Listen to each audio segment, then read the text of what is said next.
Hello, and welcome to the Storied Human.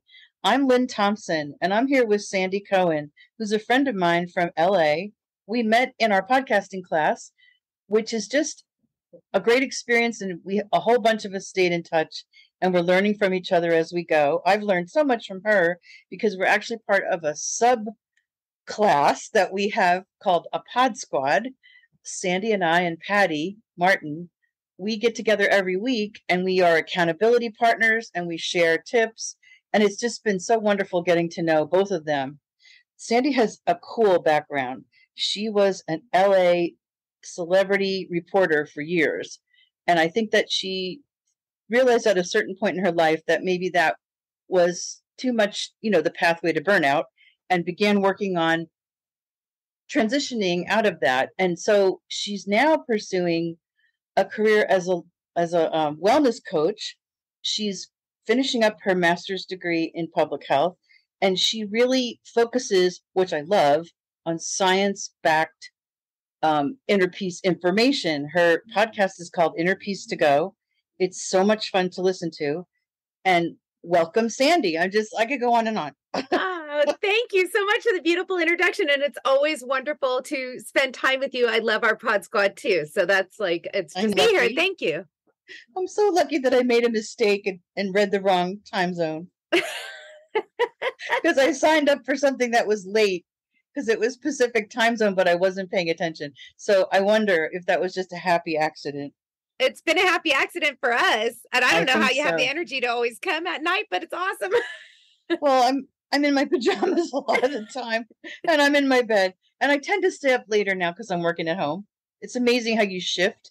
I'm a night person, and I had to fight it back for years. I fought it back, and I began to go to bed earlier, and it was just very hard to maintain that. Once I started working at home, I was like, oh yeah, I remember I like to stay up, and my commute is 8 feet now from my bed to the corner of my bedroom. So I sleep a little later, so it all works out. So I am so fascinated with your journey. I love the idea of just noticing your life and saying, I need some tweaks. I need maybe a major transition. How did you get there? First, tell me about that beginning career, because I think people are really fascinated by that. And what a cool lifestyle you had. But then when did you decide maybe that wasn't going to fit so well anymore? Well, so thank you for the question. When I graduated from college, I did not know what I wanted to do other than I knew I wanted to write. And so I thought okay, who gets paid to write? Screenwriters, but that seems really competitive. Novelists, book writers, but that seems like it would take a long time. And at the time that I graduated from college, there were still newspapers in every city. So I thought, okay, well, maybe I'll try to be a journalist. And once I got into journalism, I couldn't have guessed and I couldn't have imagined how wonderfully suited for my personality it is. Because it's talking to a bunch of people, learning a bunch of stuff, and then write about it. So I loved that. And I worked for a small newspaper in my hometown of Torrance, California. And a friend of mine who had worked at this newspaper went off to work for the big companies, and she went off to work for the Associated Press. And she was like, Sandy, they are hiring for an entertainment reporter. You should apply. And I was like, okay, that's very sweet that you think I should apply. I'm like, but I work for the Daily Breeze. The newspaper I worked for was called the Daily Breeze. I was like, I work for the Daily Breeze. They're not looking for someone from the Daily Breeze. They're looking for someone from the Boston Globe. They're looking for someone who's really, a lot bigger than me is what I thought. But she said, no, just apply. It'll be good to get your resume out there. And so I applied, and lo and behold, 6 months later, I got that job offer, and I was shocked. I was just shocked. But I was super thrilled. I thought, oh my gosh, this is it. I'll never have to get another job. I'm working for the Associated Press. It's the biggest journalism company in the world. I can retire from here. And I thought I'll do the entertainment beat for a while, and then I'll move into international relations or something like that. I've always been very interested in travel. And so I thought I could move into something that would really bring in my deep interests. And the job was a lot harder than I had anticipated. It just required so much because the content is so visible, and the Associated Press is so reliable Yeah. that you really, really have to know. Like you cannot, I was going to say you cannot make a mistake. I mean, obviously everybody makes mistakes and mistakes are made, but like you double, triple, and quadruple check because you just need this to be right, because you know that reporters in city newspapers across the country and across the globe are going to rely on this information that you're sending out. So that created a lot of, that created a lot of pressure, and I already put a lot of pressure on myself. Like I always want to do well. I'm like, I want to get the A, so this job ended up being a lot more challenging than I had anticipated. It was not just like, woohoo, I'm going to breeze into a party and like hang out with Brad Pitt. Right. Yeah, but that's what it seems like. Yeah. It was a lot of work. That being said, I did get to breeze into parties and where celebrities were. I did get to go, like part of my job was I would dress up and often be on the red carpet arrivals line while the celebrities were coming into the party. And then many times I would get to like actually go into the party myself and like, wow, eat the food and, have a drink cool. And people watch. And it was so cool. It was so cool. And especially for the award shows, like my favorite assignment every year was for the Oscars, for the Academy Awards. And I had just the world's best gig. So my assignment was the week leading up to the show, I would sit in on the rehearsals. So I would actually watch. The stars don't generally come in rehearse until right before the show. But I would see how they block the show, like how they set it all up, and they would have stand-ins come up. And so I could get a sense of like, the packages that they show, like these are the pictures nominated for best picture, whatever. I would see all that. And I would just see how many people it took. Like all the camera guys practice and where they have to go and their positioning. And, you've probably seen photos of it where they have like the seat saving placards, like Meryl Streep's going to sit here and then Ben Affleck's going to sit here. And so I got to be in for all of that. And then on the night of the Oscars, I got to attend, but I didn't just attend like seated in the audience. I was standing right backstage, like where the Oscar statues are, where they hand it to like, yes, that's where I was standing. And so like people, as soon as they won their Oscar, I was one of the first people who they saw when they came on stage. Oh my gosh. So it was wild and wonderful. And that was like my absolute favorite assignment of the year. And I got to do that for 12 years. Wow. Yeah, it was really phenomenal. But on the other side of it was anytime there was a divorce, an arrest, a death of a celebrity or some like notable figure in entertainment, I would get a phone call and be expected to work. So like now this is like a long time ago, but like when Mel Gibson got arrested and had that big dramatic arrest, like they called me and I had to work. And like if a celebrity or a prominent figure would die, like they call you up and you have to work. So it got to that feeling. Something. Yeah. So you were kind of always on, which meant that it was really hard to like take an exercise class or, go away for the weekend. Like if you were going to go away for the weekend, you had to let like departments all over the country know. Like, oh my gosh. Yeah, it was kind of your whole life then. It was my whole life. And I felt my health slipping away because I wasn't dating and I was hardly ever having a chance to even like see my mom. I wasn't exercising, I was pretty much just working. And after just a few years in, I thought, wow, this pace is going to be unsustainable for me. Yeah. But then I kept doing it. So I kept getting like more and more feeling worse and worse kind of. So I had indications before I made the transition. I had indications that this is not going to be sustainable for me. And I remember at one point I was driving to work. The office is downtown LA and I was driving there and driving my car. I was like, oh my God, is this my life for the next 30 years or the next 20 years? Like, this is what it is. Like, I'm just going to drive here and work like this. And I'm just going to be forever frazzled. And and I started like having a panic attack. And I was like, okay, like I shouldn't be driving this car. Is this really my life? Is this really what I'm going to do? And so that's when I kind of got serious about, I need to make a change, as scary as it is. And I worried that I'd never work.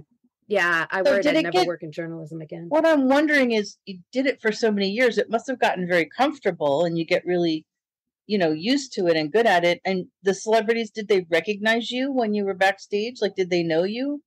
Not really. Very few. There was a few who recognized me and would be like, oh, I talked to you recently. But for the most part, no. I was very interchangeable with many other entertainment reporters who they would speak to. So I never like befriended any celebrity or anything. I can actually count on two fingers the number of celebrity, or three actually, the numbers of celebrities who asked me about myself. Never did they ever, no one, like, so I didn't, it wasn't, it's not that it was dehumanizing, but I was super interchangeable. I was not anything. Right. It's just sometimes I've seen on, on the red carpet, I've seen celebrities greet, I guess because they're broadcasters, so they know them.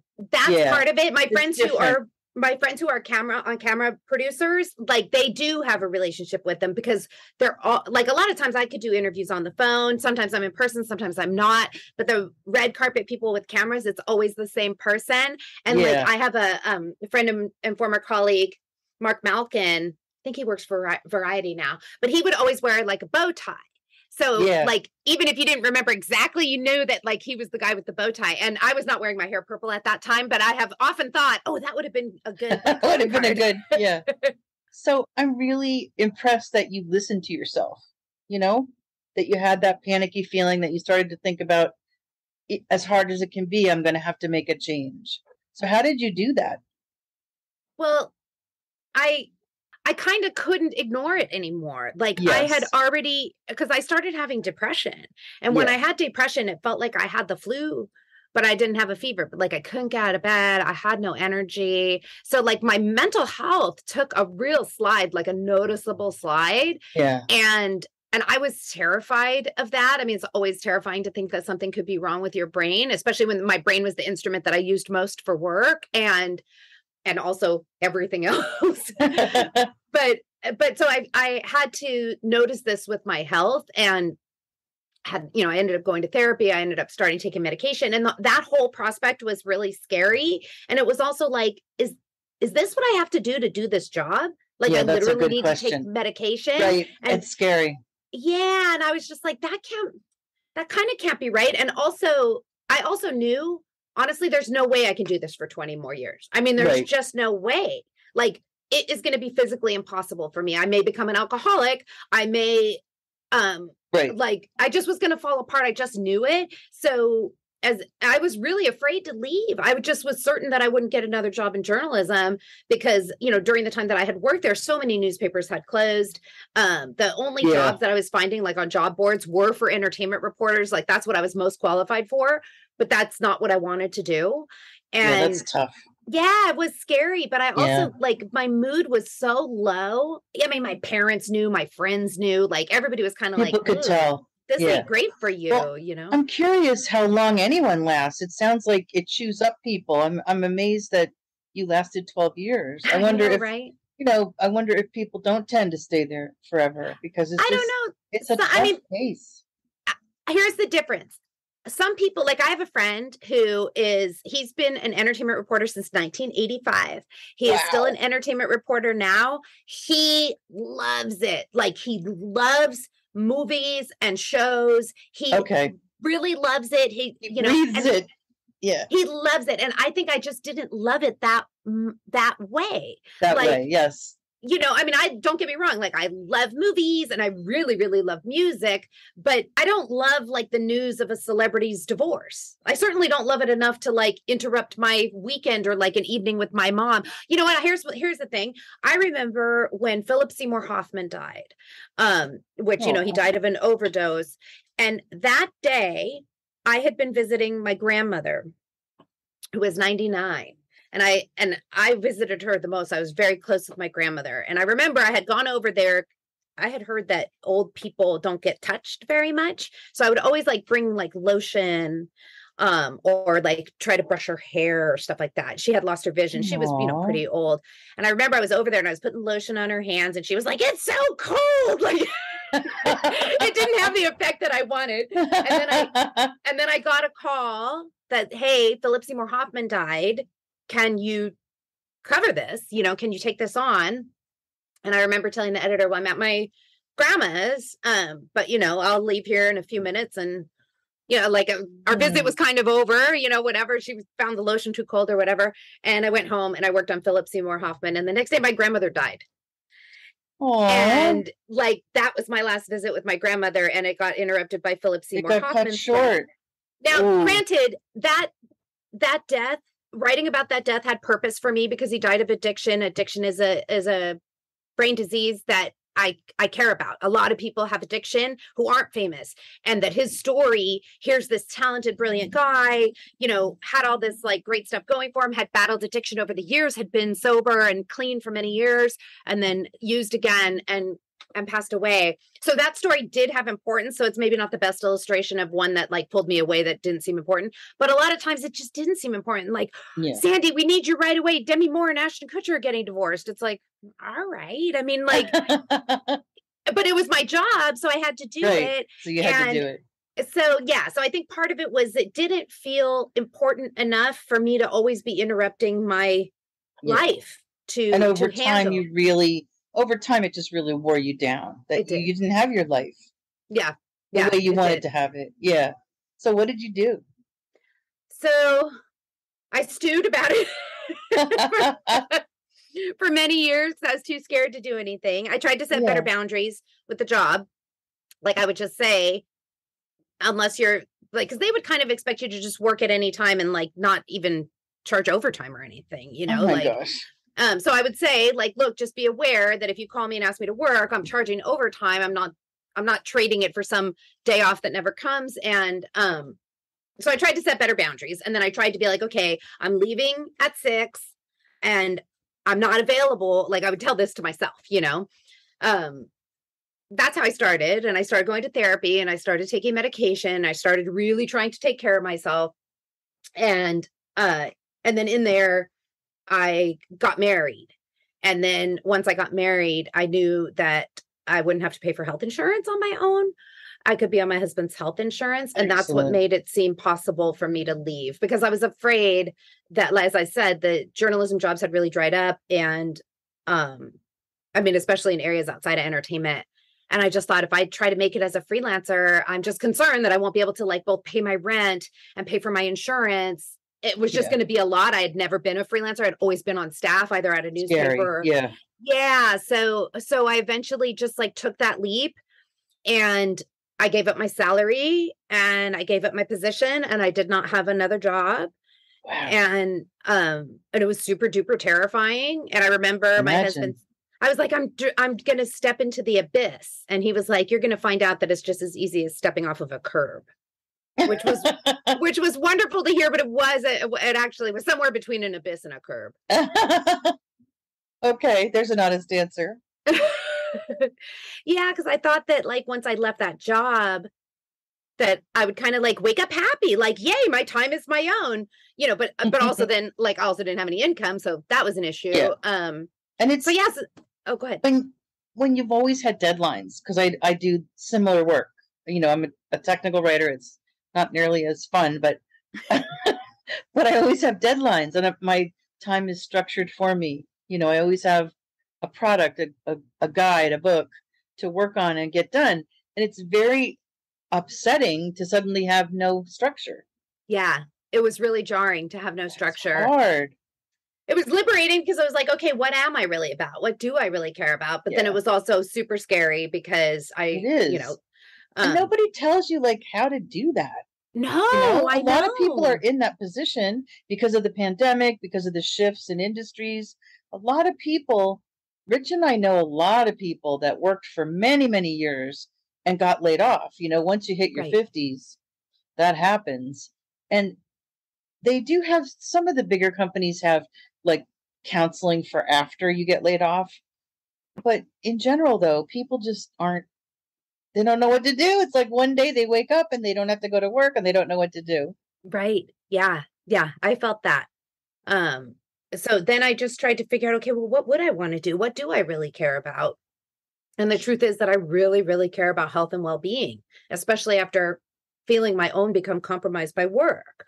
And I knew I wasn't the only person who was doing that. I mean, it was quite common in my colleague circles, not just in entertainment, but just like throughout news, for people to like drink after work. Like a lot of us did that. A lot of people just like weren't getting enough sleep because, the job is busy and demanding, and, weren't always eating right and that kind of stuff. And so that's when I really was like, I want to do something with health. I want to learn more about health. I want to encourage people around health. I want to write about health. Like if I had to work super hard like this or get called in on my days off, if it was about health, that would feel so much more worth it to me. You want it to be an instrument for good. Yeah. Yeah. Yeah. That's a very strong pull and a lovely thing to pursue because we need people to help us with that. I just read something on, I think it was Instagram.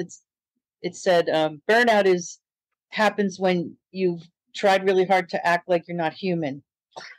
But it's so true. I mean, And I just died. Yeah, it's so totally true. We think we should be able to just go, go, go. And that's not our fault. I mean, we've been acculturated this way. Well, we worship that. I swear. Yes. I mean, productivity I still above feel all. guilty if I'm not like super productive and busy, but I remind myself that everyone has to recharge, everyone.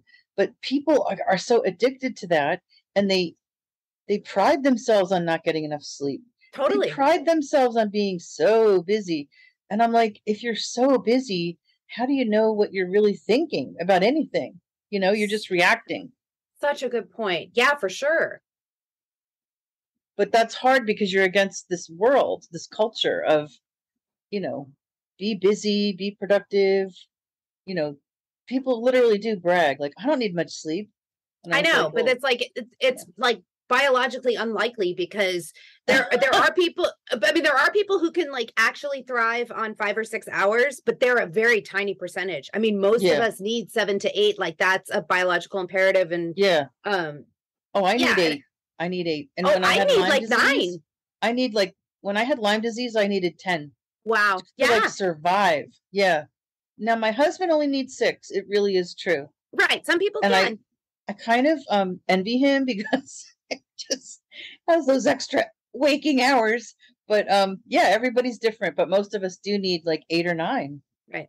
Yeah. And I've read articles that said that really is true. Like you just perform better, and your mood is better, and you function better. It's so Without basic, question. but we still do have this sort of thing in our society that if you're not like crazy busy and it's almost like trying to be superhuman, like you're going to beat the clock, you're going to beat the need for sleep. It's kind of nuts. So yes, we need people doing what you're doing. Well, thank you. I mean, I'm like such a sleep advocate. Like it has made all the difference for me. Getting enough sleep has made me like a happier, healthier person. And too. Like I always say, like sleep, it's free and available tonight. Like you don't have to go to a doctor. You don't have to pay any money. Like, so I'm all for the sleep, but just all super powerful. Like I've had some health issues over the last few years, and when I get sick, I just sleep. I just give in. I wish people understood how healing that is to just stop. Mm-hmm. We're not taught that either. Like those commercials, like, oh, take this pill, you can keep on going. You won't feel the pain. I'm like, well, you're not supposed to keep on going. No, the pain is telling you to stop and heal, Exactly. I saw that commercial too. And she was like, I'm going to go another 12 hours. It's like, no, that's not so good. But no, I agree. Our culture is one that certainly promotes a go, go, go. Which is ironic because then you have so many people who are like, what I really want is peace, or what I really want is happiness, or what I really want is a ton of money so that I can have peace and happiness. Right. Right. So there's a real disconnect. And I'm also thinking like we both live in areas that are, kind of go, go, go. Oh yeah. I live 50 minutes from New York, but it definitely affects us. Just that whole crazy energy, So I guess people that don't live, I just feel like you do feel compelled to be busy, and you get a lot of news, a lot of input, like all the time when you live near such a big metro area. Mm-hmm. And then, we get New York news and it's just like craziness. So yeah, you have to learn how to chill on your own. Yeah. And find a way to do that. So you did that. I'm very impressed because that's not easy to do. So now, when did you start pursuing your master's in public health? So first I went to school to learn about health coaching.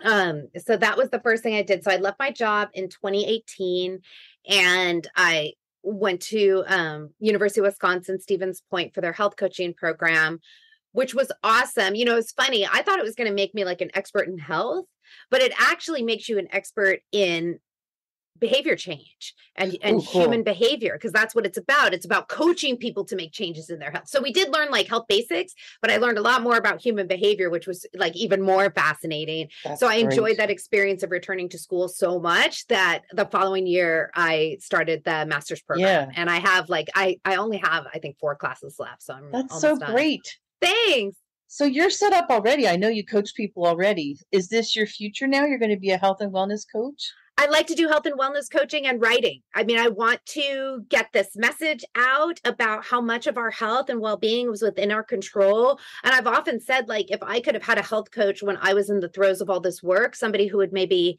point out for me, here's how you can get more sleep. You want a date, here's how you can find the time. Here's, like, I felt like I don't know. I feel now like I would have benefited from that help then. So I want to be that person for someone who's in the That's position I was perfect. in. It's a perfect fit. Yes, you want to be able to give what you needed, and Yes. that's often what leads us to what we're supposed to do, I think. You want to be Yeah. able to So give what you needed.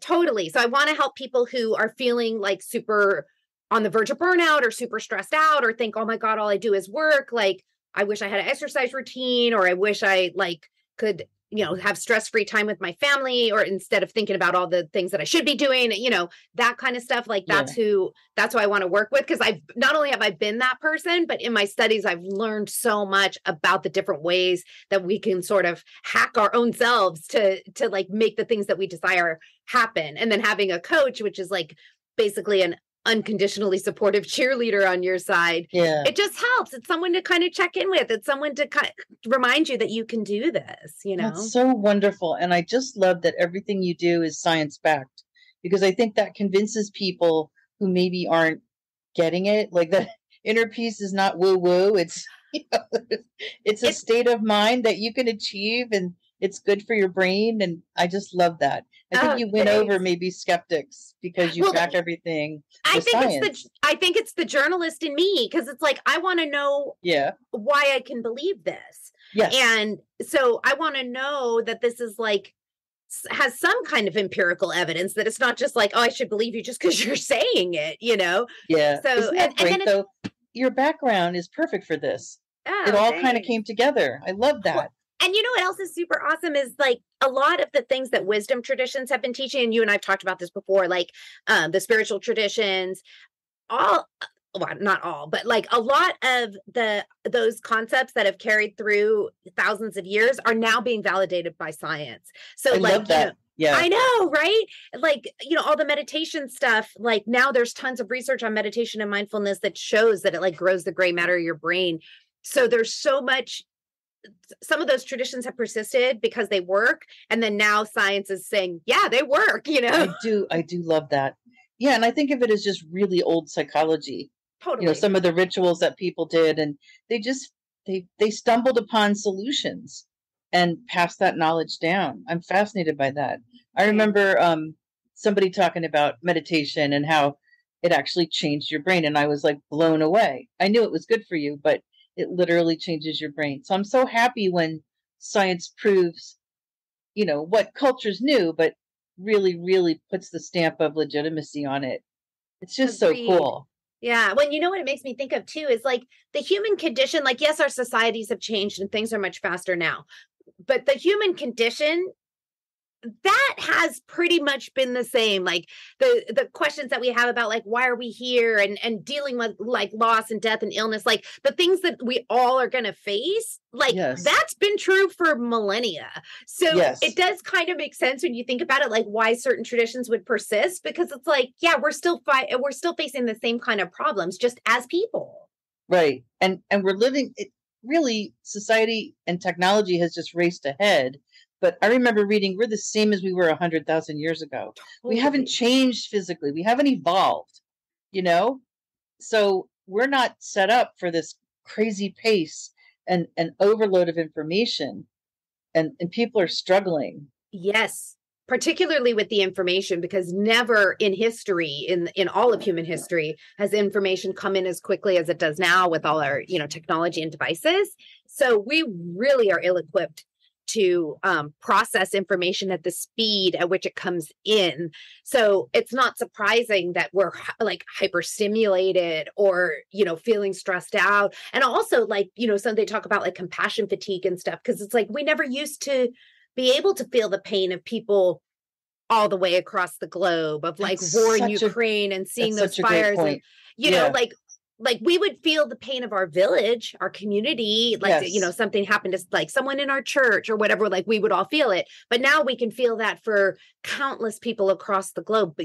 And there's like 8 billion of us, right? So there's a lot of opportunity to feel that. And then, so no wonder we don't have like the emotional capacity or like, just sort of the, mental or emotional capacity to deal with it. That's a really good point. I say to myself sometimes, I just can't care about everyone today.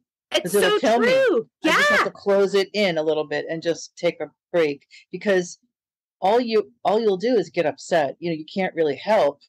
And it's very difficult being exposed to all this, especially if you're sensitive. I'm pretty sensitive. I cry and stuff. And I'm like, who am I helping being like scattered like this, worried about the whole world?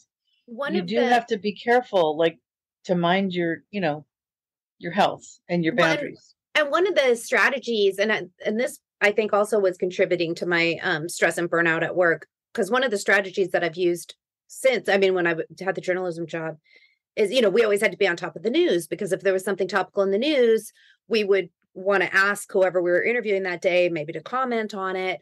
And just, you were expected to kind of know what was happening in the news. Plus when it's AP, so you're getting like the alerts on your phone. And, one of the things I've done since leaving that job is I really restrict my news consumption. Oh, that's so good. And restrict is the wrong word, because it's not like, oh, I wish I could consume more. Like I gladly am aware of limiting my news consumption. Yeah. So I don't read any news on the weekends. And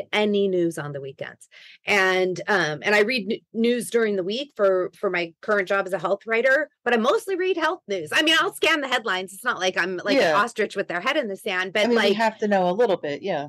Right. But I don't, like, if something looks really, really upsetting, I don't read it. That's the smart. Headline is enough. I don't need to get super worked up and upset when there's nothing I can do about it. And because my emotional and psychological resources are finite, I don't want to spend it that way. That's so good. And it's such a great reminder for people who are listening right now. You don't have to read the whole article. I do that too. Sometimes I get all wrapped up in this stuff. And lately I'm just like, wait a minute, that's too upsetting and too sad, and you can't do anything to change it. So don't read it right now. Yes. But it's easy to get addicted. Like I love to watch news and I love to read news on social media. So I just have to impose limitations. You know what I do on the weekends? I don't pick up my phone right away. And people find it so strange, like they can't reach me like on a Saturday morning. But I just it's a fast for me, Mm-hmm. I just don't want to read IMs. If somebody really wants to get to me, they'll, call or they'll IM Rich or something. Right. I just can't do it. I just need a break. Oh, I do the same. That's another thing I've done with in terms of like limiting media consumption. Like I don't take my phone off of sleep mode, like off do not disturb mode, until I log in for work. Like all morning, it's just me. Yeah. Morning. I just don't go there anymore because I feel like it's a bottomless pit. Well, and then also you're setting yourself up for like, especially if you see something upsetting or unexpected, now you're already worried and you're barely awake. You barely got out of bed and now you're already worried and worked up. Whereas you could have a more intentional morning, even if all you're doing is just going to have one cup of coffee before you look at the phone. At least you had like your peaceful, nice cup of coffee. Right. And be peaceful. Yeah, I totally agree. So little changes like that can help us a lot. Oh, for sure. Yeah. And that's sort of what you're about, is like just helping people realize the small changes they can make, repetitive small changes, right? Having consistency. And I just love that because it's accessible, like people say, oh, well, I can do that, Yes. You don't have to start. Like, what is the saying? How do you eat an elephant? One bite at a time. That that's what we're doing when it comes to caring for our health. And it's like an endless journey, because once you get certain, once you like got your kind of media habits in place, well, now maybe I'm going to do like a minute of deep breathing. And then once I get a minute of deep breathing, maybe I'm going to extend it to 2, or, maybe I'm going to start taking a walk after my morning coffee, or whatever it is. I think that you can just you make these small steps, and they're their own reward. And so then it's motivating to do the next thing. Like, it's not like starting tomorrow, I'm going to jog 5 miles a day. Or, And we've all done that in the past, And it's like, I'm going to get up every morning and swim, every morning I'm going to swim. Oh, brother. I love that. And I love that it's bite-sized, it's bite-sized, and that's doable. I love that. Even my niece was here. Sorry. My niece was here this weekend, and she's like, oh, I need to start meditating, but I'm leaving for college in 2 weeks. I was like, well, and I said, when I started with 2 minutes. She's like, yeah, I'm going to start with 1. And I was like, okay, well, you're leaving for college in 2 weeks, but you could still meditate for 1 minute tomorrow. And then if you did that already for 2 weeks before you got to college, then you'd kind of be like, oh, I already have this habit in place. It's a habit. Yeah. And she was like, oh yeah, like, why couldn't I meditate for 1 minute tomorrow? Yeah. I think it is hard sometimes to picture these changes. It is. And I know I have come face to face with how hard it is for me to change. Like, in the last couple of years, I've just really faced it. Like, I hold on to stuff. I hate when stuff changes, and I cling to the past too. Like, there's just a whole lot of resistance to change. And so that's what I need to work on. But I wonder if people even know that about themselves. They resist it, and they don't even identify that it took me forever to identify it. Well, and it goes back to what you were saying before. If you're zoom, I'm super busy, I don't even need sleep, I'm go, go, go, you never even have time to reflect on, wow, I ruminate on the past, or I've noticed that I'm resistant to this thing. I think you have to, like, introspection requires time, at least a couple minutes, right? Yeah. Like if you're like, go, go, go, and you're so like frazzled and pulled in every direction that you actually don't have to spend any time inside your own head, then I think you're absolutely right. How would you know? You never would even look. You would not know. You're not observing yourself. And that's what I find myself doing more now. And it has led to more peaceful moments. It really has. So that's what you say really resonates with me. I've learned a lot from your podcast. And just a lot from talking to you every week. I can't believe it's been almost a year since our podcast. I know. I love it. I'm so grateful for it. We are so lucky that we got each other. I agree. Well, and that podcast class is starting up again. And I was saying to this other woman I know, because she's like, I'm thinking about doing it. I was like, it's about so much more than podcasting. Like, you're gonna make new friends. And it's like, you can't imagine that, because it's like, we've actually never met in person, you and I. Yeah. But you're definitely my friend. Like, there's no ways about it. You know what I mean? So it's so cool, because I didn't expect that from the program. That's exactly what I was thinking. It's like, I was like, okay, I'm going to learn how to podcast. And then it was so much about mindset. And then I ended up with all these people that think like the same way and are so helpful and supportive. Not that I don't like my in real life friends. I do. But this is just such a nice supplement. It's like the supplementary reading. Yes. Or something. Yeah. Well, and also just like, also kind of just an ancillary benefit, because we also did learn how to podcast, but then we also like got these new friends in this new community. So it's definitely cool. And I'm so glad I did it. I think teaching yourself to podcast would be nuts. There's so much to it. And then you don't have the support of people going through that same journey. I think that's been the fun for me. That keeps the excitement and the motivation and accountability. Definitely. Yeah. Well, and also just that shared experience of like, oh yeah, this is like, oh, this person figured this out. Ooh, how'd you do that? Like kind of getting that community. You just aren't going to give up if you see other people charging ahead. It's just wonderful. Because I've actually noticed. Oh, go ahead. Go ahead. Oh, I was going to say, I've noticed that with fitness too. I was just talking about this to my niece. So like when the pandemic started, before it started, I used to go to ballet bar classes, those classes where you like balancing on one foot and whatever. And it's always really hard. But I felt like, oh, I'm getting stronger. My balance is getting better. And like, I'd be in the class.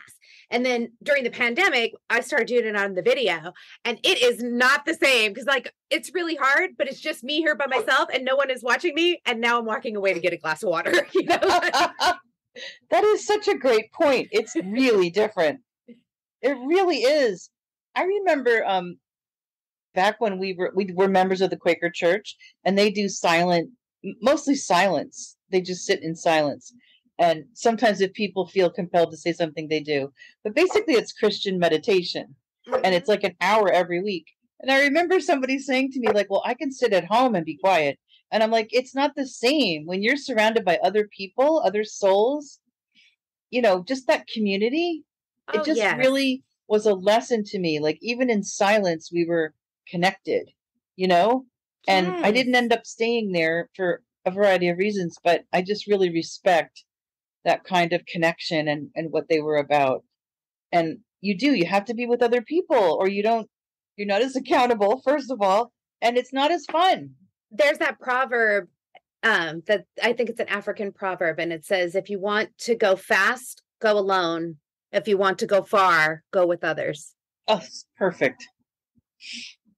It's perfect. Well, I think that's a great way to end this. I'm so grateful that you made time tonight, and I really, I already knew you, but now I know more, and our listeners are going to love it. Where can we find you? What's your info? Oh, thank you so much. Well, it's been a delight to be with you. You know, I love talking to you, so I'm always happy to see you and chat with you. And thank you for having me. I'm so honored to be on your podcast. Oh.